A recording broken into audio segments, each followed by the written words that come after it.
नमस्कार, KP news के bulletin में आपका स्वागत है। मैं पूजा आपके साथ। चलिए शुरू करते हैं आज की खबरों का सिलसिला। उससे पहले एक नजर आज की सुर्खियों पर डालते हैं। सर विश्वेश्वरैया की 164वीं जयंती रंग मंदिर में मनाई गई। बीदर शहर में भाजपा द्वारा विरोध प्रदर्शन किया गया। कर्नाटक के सीएम सिद्धरामैया की सुरक्षा में बड़ी चूक, मंच पर भागते हुए चढ़ गया शख्स। विद्रोही मुनिरत्ना ने कहा कि दोष सिद्ध होने पर वे इस्तीफा दे देंगे। जेल से बाहर आने के बाद केजरीवाल को 48 घंटे में क्या क्या है निपटारा, दिल्ली की जनता जानना चाहती है, बीजेपी का सवाल। नितिन गडकरी के खुलासे पर संजय राउत बोले, उन्हें पीएम पद का ऑफर देना गलत नहीं।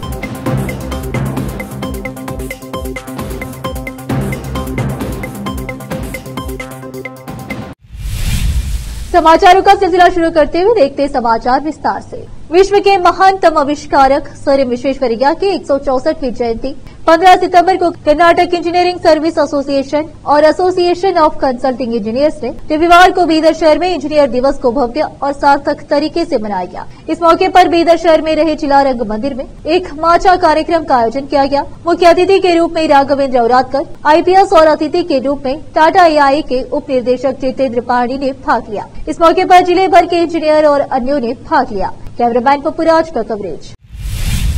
बीदर शहर में बीदर जिला इकाई द्वारा विरोध प्रदर्शन किया गया, जिसमें कर्नाटक उच्च सदन में बीजेपी MLC चलवादी नारायण स्वामी ने भाग लिया। आज शहर के गणेश मैदान से विरोध मार्च निकाला गया, जिसमें राहुल गांधी के विरोध नारेबाजी की गई और राहुल गांधी का पुतला फूंका गया। यह विरोध मार्च जिलाधिकारी कार्यालय पहुंचकर समाप्त हुआ। नारायण स्वामी ने मीडिया से बात की। कैमरामैन पपुराज का कवरेज।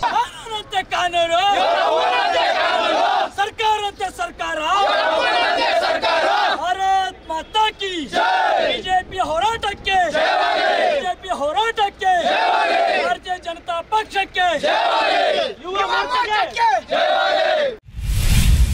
दलित सेना रामविलास जिला समिति द्वारा आज शहर के कर्नाटक साहित्य परिषद में विस्तृत हितैषी की सभा का आयोजन किया गया, जिसमें इस कार्यक्रम में विभिन्न नेताओं आदि का सम्मान किया गया।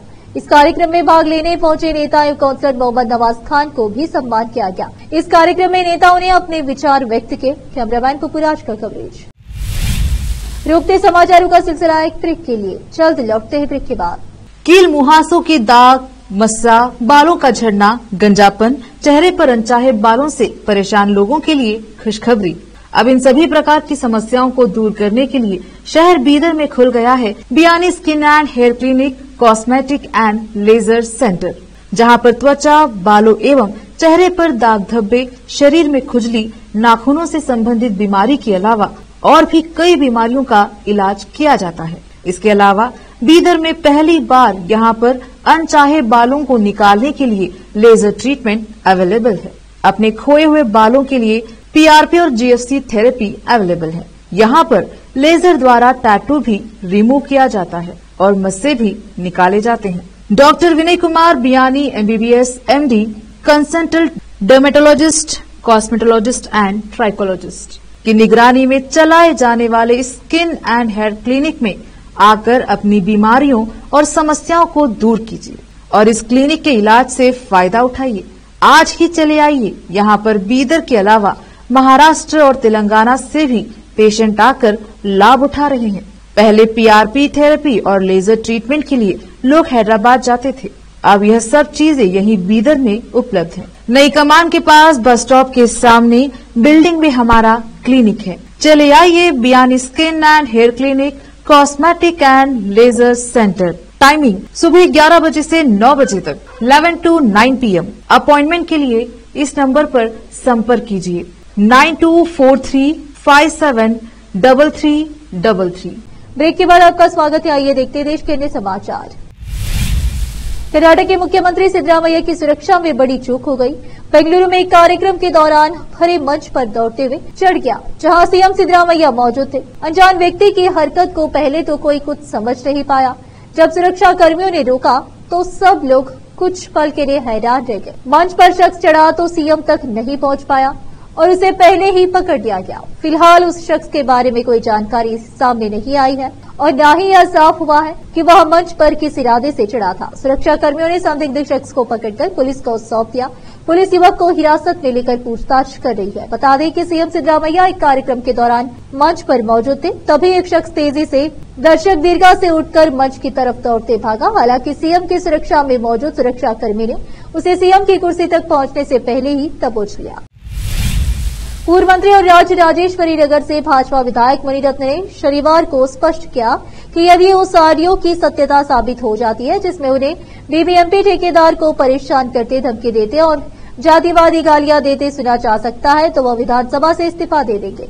अनुसूचित जाति जनजाति पर अत्याचार करने और अन्य आरोपों में पुलिस द्वारा गिरफ्तार किए जाने से कुछ घंटे पहले एक निजी टीवी चैनल से बात करते हुए विधायक ने स्पष्ट किया कि ऑडियो में आवाज उनकी नहीं है। मणिरत्ना ने कहा, मैं अदालत का दरवाजा खटखटाऊंगा। ठेकेदार चलवा राजू को ऑडियो टेप के साथ विधानसभा अध्यक्ष के दफ्तर आना चाहिए और अगर यह साबित हो जाता है कि आवाज मेरी है तो मैं विधायक पद से इस्तीफा दे दूंगा।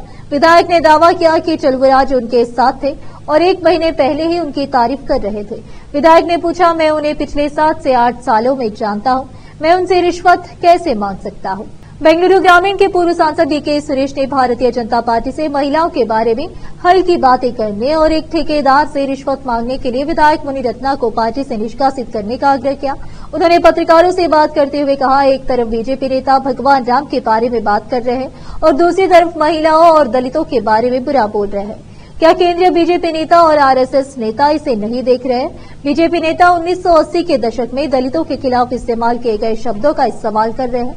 केंद्रीय बीजेपी नेताओं को इसका जवाब देना चाहिए। उन्होंने राज्य बीजेपी नेताओं और आर अशोक चिलवादी, नारायण स्वामी और बीवाई विजेंद्र से भी जवाब देने का आग्रह किया। यह पूछे जाने पर कि क्या केंद्रीय इस्पात और भारी उद्योग मंत्री और राज्य जेडीएस अध्यक्ष एच.डी. कुमारस्वामी वोक्कलिका समुदाय के लिए खड़े होंगे, जिसका भी अपमान किया गया है। सुरेश ने कहा, आप कुमारस्वामी की ताकत से वाकिफ हैं।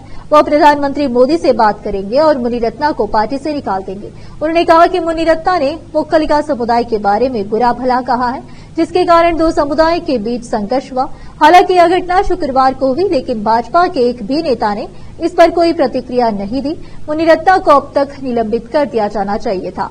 प्रधानमंत्री मोदी, केंद्रीय गृह मंत्री अमित शाह और जेपी नड्डा को विधायक के बयानों पर जवाब देना चाहिए। रोकते समाचारों का सिलसिला एक ब्रेक के लिए, जल्द लौटते हैं ब्रेक के बाद। दोस्तों, दुनिया में अच्छे और सफल व्यक्ति बनने के लिए शिक्षा बहुत महत्व रखती है और अच्छी शिक्षा का मानव पर अच्छा प्रभाव पड़ता है और वह जीवन में एक सफल व्यक्ति बन जाता है। अच्छी शिक्षा अच्छे और अच्छी देखभाल वाले स्कूल से ही प्राप्त की जा सकती है। अब आपके बच्चों के लिए अच्छे स्कूल की तलाश खत्म। शहर बीदर में मौजूद है बेहतर शिक्षा का एकमात्र केंद्र, Maharishi English medium school, recognised by government of Karnataka near Ganesh Maidan. यहाँ पर बेहतर वातावरण में एक्सपर्ट टीचर्स द्वारा शिक्षा दी जाती है। यहाँ पर आपके बच्चों की बेहतर शिक्षा की सुविधा उपलब्ध है। साथ ही यहाँ पर गुणवत्तापूर्ण शिक्षक, प्यारा और देखभाल करने वाला माहौल, ग्रुप एक्टिविटीज, व्यक्तिगत शिक्षा योजनाएं और क्रिएटिव लर्निंग की सुविधा उपलब्ध है। प्री केजी से लेकर 10वीं कक्षा तक की शिक्षा यहाँ पर दी जाती है। प्री केजी से लेकर 10वीं कक्षा के लिए एडमिशन्स खुले हैं। आज ही अपने बच्चों का एडमिशन करवाइए। याद रखिए, Maharishi English medium school, recognised by government of Karnataka near Ganesh Maidan. अधिक जानकारी के लिए इस मोबाइल नंबर पर संपर्क करें 8884881689। ब्रेक के बाद आपका स्वागत है। आइए देखते हैं देश के अन्य समाचार। दिल्ली के मुख्यमंत्री पद से अरविंद केजरीवाल के इस्तीफे के ऐलान के बाद भारतीय जनता पार्टी बीजेपी ने आप सरकार से सवाल किया है। बीजेपी सांसद सुधांशु त्रिवेदी ने कहा, जेल से बाहर आने के बाद आतिशबाजी की गई। वो इस देश के पहले मुख्यमंत्री बन गए हैं जिन्होंने जेल से बाहर आकर अपनी ही सरकार के बनाए नियम तोड़े हैं। दिल्ली सरकार ने आतिशबाजी पर रोक लगाने का फैसला किया और दिल्ली के मुख्यमंत्री ने जेल से बाहर आकर दिल्ली सरकार के नियम तोड़े हैं। 48 घंटे के बाद का मामला क्या? बीजेपी नेता सुधांशु त्रिवेदी ने कहा, अरविंद केजरीवाल बाहर आकर इस्तीफा देने की बात क्यों कर रहे हैं? 48 घंटे बाद क्या मामला है? देश और दिल्ली की जनता जानना चाहती है कि 48 घंटे का राज क्या है, 48 घंटे में क्या क्या निपटाना है। सुधांशु त्रिवेदी ने कहा कि भारत की राजनीति की नई नवेली पार्टी के अजब अलबेले किरदार कट्टर ईमानदार ने जो नजीर पेश की है उसकी तुलना भारत की राजनीति में किसी से नहीं है। वो जेल में रहे और सीएम पद छोड़ना उचित नहीं समझा। भ्रम और झूठ का प्रचार आम आदमी पार्टी के द्वारा किया जाता है। लोकसभा चुनाव 2024 के कई महीने बाद केंद्रीय सड़क परिवहन और राजमार्ग मंत्री नितिन गडकरी ने चौंकाने वाला खुलासा किया है। उन्होंने कहा कि विपक्ष के एक नेता ने उन्हें पीएम पद का ऑफर दिया था। उनके इस बयान के बाद राजनीति गरमा गई है। इस पर अब शिवसेना यूबीटी नेता संजय राउत की प्रतिक्रिया आई है। उन्होंने कहा, नितिन गडकरी बीजेपी के सबसे सर्वमान्य नेता है और मुझे नहीं लगता कि किसी ने उनसे प्रधानमंत्री पद के लिए पैरवी करने को कहा होगा। जिस तरह से इस देश में तानाशाही चल रही है और जिस तरह से 10 साल पहले आपातकाल की शुरुआत हुई थी, उन्हें अगर यह सलाह किसी ने दी है, विपक्ष के किसी नेता ने दी है, तो मुझे इसमें कुछ भी गलत नहीं लगता। संजय राउत ने कहा, मुझे लगता है कि अगर कोई मौजूदा सरकार में रहते हुए भी इस देश के मूल्यों, लोकतंत्र, न्यायपालिका और स्वतंत्रता से नहीं जुड़ता है तो यह राष्ट्रीय अपराध है। नितिन गडकरी ने हमेशा इन सब के खिलाफ बोला है, आवाज उठाई है और अपने विचार व्यक्त किए हैं। इसीलिए अगर विपक्ष के किसी बड़े नेता ने, जिनका वह बहुत सम्मान करते हैं, उन्हें कुछ सलाह दी है तो इसमें दुखी होने की जरूरत नहीं है। जगजीवन राम ने इन्हीं मूल्यों के कारण 1977 में कांग्रेस पार्टी छोड़ दी थी और इंदिरा गांधी की हार हुई थी। अगर देश में आजादी, लोकतंत्र और न्यायपालिका को बनाए रखना है तो सत्ता में बैठे कुछ लोगों की बलि देकर आजादी हासिल करनी होगी।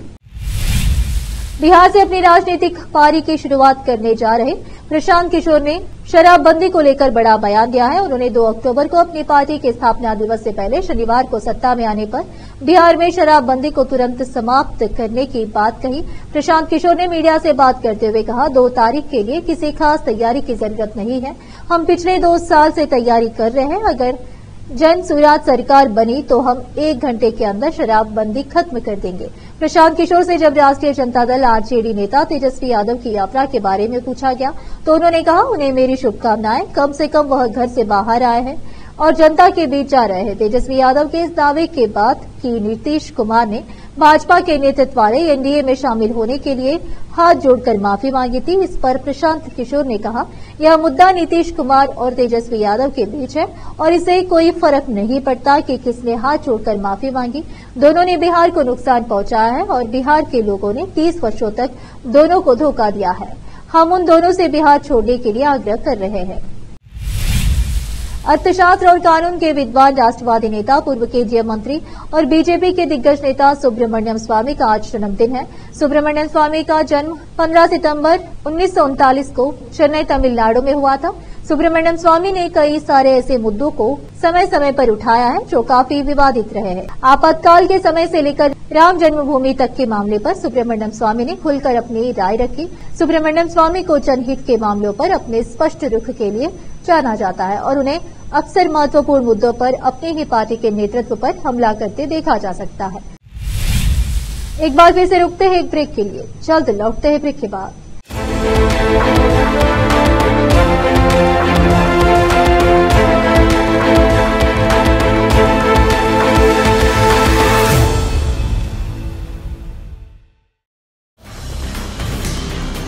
हिंदुस्तान के हर कोने में हम हैं मौजूद।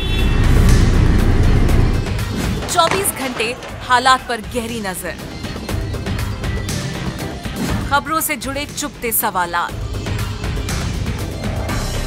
और आपको दिखाता है धार्मिक, सामाजिक, राजनीतिक, लोकल और इंटरनेशनल न्यूज की सबसे बेहतर कवरेज जो आपको रखती है हर पल बाखबर। देश और दुनिया भर की खबर के लिए देखते रहें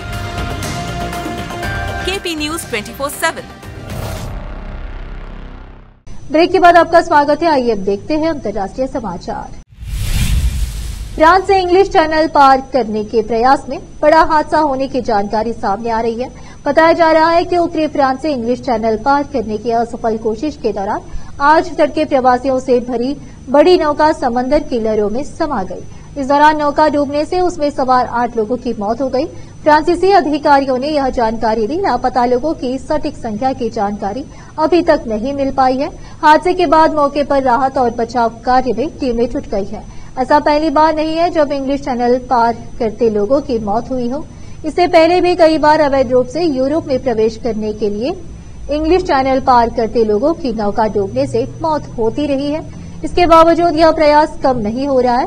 ताजा घटना को लेकर पास्टी कैलाइस क्षेत्र की ओर से जारी एक बयान के अनुसार बचाव अभियान जारी है तथा त्रासदी में जीवित बचे लोगों को उत्तरी शहर एम्बेट्यूज के खेल हाल ही में ले जाया गया है। अगर पश्चिमी देश यूक्रेन को रूस पर हमला करने के लिए अपनी लंबी दूरी की मिसाइलों का उपयोग करने की अनुमति देते हैं तो व्लादिमीर पुतिन के पास जवाबी कार्रवाई करने के कई विकल्प हैं। इसमें परमाणु परीक्षण भी शामिल है। विशेषज्ञों का दावा है कि यूक्रेन द्वारा विदेशी मिसाइलों का इस्तेमाल करने के जवाब में रूस परमाणु हथियारों का इस्तेमाल कर सकता है। इसके लिए वह पहले ही परीक्षण की तैयारी में है। इसके अलावा रूस के पास ब्रिटिश सैन्य संपत्ति या चरम सीमा पर हमला करने का भी विकल्प है। जैसे जैसे यूक्रेन पर पूर्व पश्चिम तनाव एक नए और खतरनाक चरण में प्रवेश कर रहा है, तैसे तैसे ब्रिटिश प्रधानमंत्री कीर स्टारमर और अमेरिकी राष्ट्रपति जो बाइडेन वाशिंगटन में इस मुद्दे पर बातचीत कर रहे हैं कि क्या कीव को रूसी लक्ष्यों को साधने के लिए लंबी दूरी की अमेरिकी ATACMS या ब्रिटिश स्टॉर्म शैडो मिसाइलों का उपयोग करने की अनुमति दी जाए। अमेरिका और ब्रिटेन के इन प्रयासों के बीच राष्ट्रपति पुतिन ने गुरुवार को अब तक की अपनी सबसे स्पष्ट चेतावनी दी थी, जिसमें उन्होंने कहा था कि अगर पश्चिम इस तरह के कदम के साथ आगे बढ़ता है तो इससे संघर्ष की प्रकृति बदल जाएगी, क्योंकि तब वह सीधे रूस से जंग लड़ेंगे। फिर से एक नजर सुर्खियों पर। सर विश्वेश्वरैया की 164वीं जयंती रंग मंदिर में मनाई गई। बीदर शहर में भाजपा द्वारा विरोध प्रदर्शन किया गया। कर्नाटक के सीएम सिद्धरामैया की सुरक्षा में बड़ी चूक, मंच पर भागते हुए चढ़ गया शख्स। विद्रोही मुनिरत्ना ने कहा कि दोष सिद्ध होने पर वे इस्तीफा दे देंगे। जेल से बाहर आने के बाद केजरीवाल को 48 घंटे में क्या क्या है निपटारा, दिल्ली की जनता जानना चाहती है, बीजेपी का सवाल। नितिन गडकरी के खुलासे पर संजय राउत बोले उन्हें पीएम पद का ऑफर देना गलत नहीं।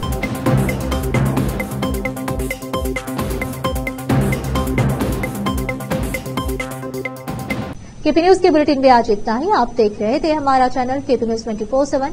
धन्यवाद।